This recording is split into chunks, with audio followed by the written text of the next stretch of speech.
Newsroom बुलेटिनमध्ये आपल्या सर्वांचं स्वागत। बुलेटिनच्या सुरुवातीला बातमी राज्यसभेच्या आगामी निवडणुकांसंदर्भातली।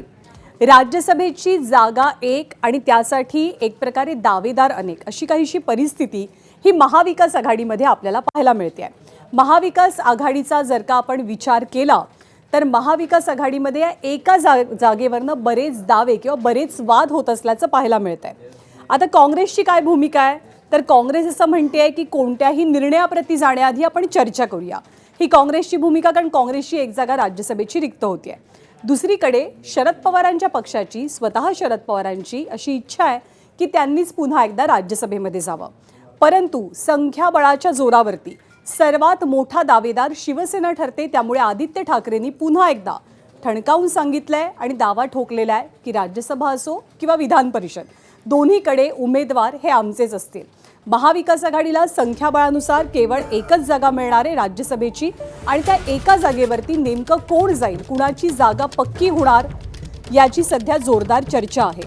आदित्य ठाकरे पुन्हा एकदा राज्यसभेच्या जागेवरती शिवसेना ठाम असल्याचं सांगतायत, तर शरद पवारांची राष्ट्रवादी खुद्द पवारांसाठीच बॅटिंग करते। त्यावेळेला महाविकास आघाडीतला तिसरा मित्रपक्ष असलेल्या काँग्रेसला सुद्धा संख्याबळानुसार दावेदारी अपेक्षित असल्यानं काँग्रेसनं आता चर्चेनं प्रश्न सोडवू अशी सावध भूमिका घेतली आहे। तर शरद पवारांची इच्छा त्यांच्या नेत्यांना स्वस्थ बसू देत नाही, मात्र त्याच वेळेला शिवसेना सुद्धा आपला दावा सोडायला तयार नाहीये। त्यामुळे तडजोड कोण करणार आणि कुणाचं तोंड गोड होणार हे पाहणं आता महत्त्वाचं असेल।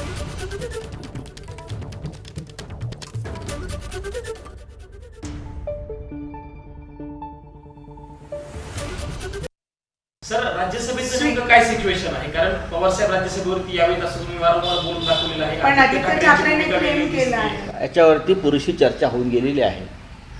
उमेदवारी अर्ज दाखल होतील तेव्हा तुम्हाला सत्य कळेल काय आहे। पवार साहेबांची तब्येत आता चांगली आहे, 2 दिवसांनी त्यांना डिस्चार्ज करतील। अशक्तपणा आणि आराम करायला सांगितल्यामुळे पवारसाहेब परत एकदा रुबीला ॲडमिट झाले होते।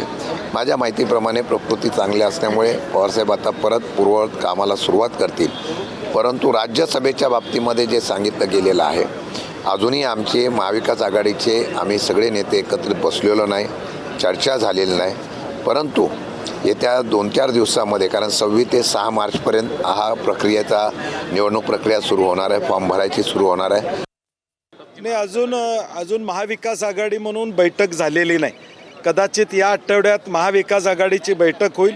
प्रदेशाध्यक्षांनी काल सुतोवाच केलेला आहे की आम्हाला एक जागा त्यातली या ठिकाणी मिळणं अपेक्षित आहे, अशा पद्धतीचा सुतोवाच प्रदेशाध्यक्षांनी आमच्या केलेला आहे। त्यामुळे आता तिन्ही पक्ष एकत्र बसतील। कदाचित आज या संदर्भातल्या काही चर्चा करून या येणाऱ्या आठवड्यामध्ये आम्ही तिन्ही पक्ष एकत्र बसू आणि समन्वयानं या दोन्ही जागा आम्ही या ठिकाणी लढवू किंवा त्या पद्धतीनं आमचा समन्वय असेल हे मी सांगू इच्छितो।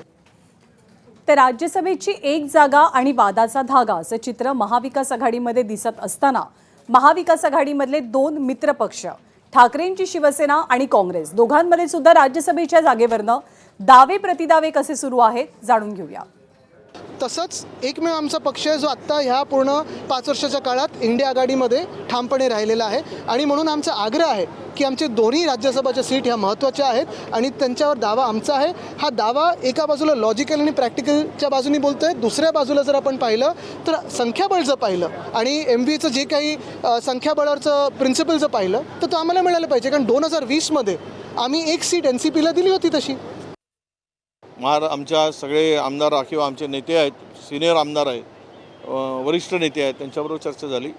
त्यामधून उद्धव साहेबांनी राज्य विधान परिषद घ्यावी आणि राज्यसभा काँग्रेसला मिळावी। उद्या नॅशनल पॉलिटिक्समध्ये काँग्रेसला राज्यसभेमध्ये संख्याबळ आवश्यक आहे अशी एकूण आमच्या लोकांची भावना आहे। या संदर्भात अंतिम निर्णय हा हायकमांडचा असणार आहे। जरी आमची भावना असली तरी तो निर्णय हायकमांड घेतील, जो काही निर्णय घ्यायचा आहे, आणि तो निर्णय त्यांनी घेतल्यानंतर त्यावर अंमलबजावणी होईल।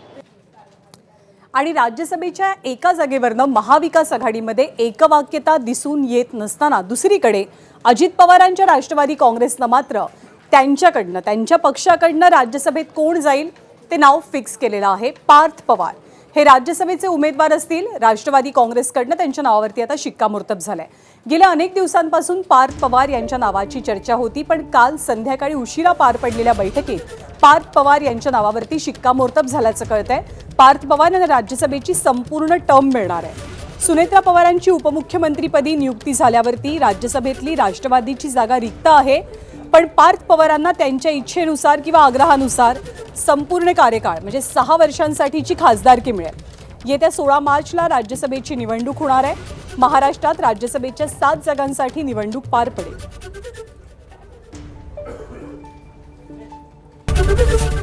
एबीपी माझा, उघडा डोळे बघा नीट.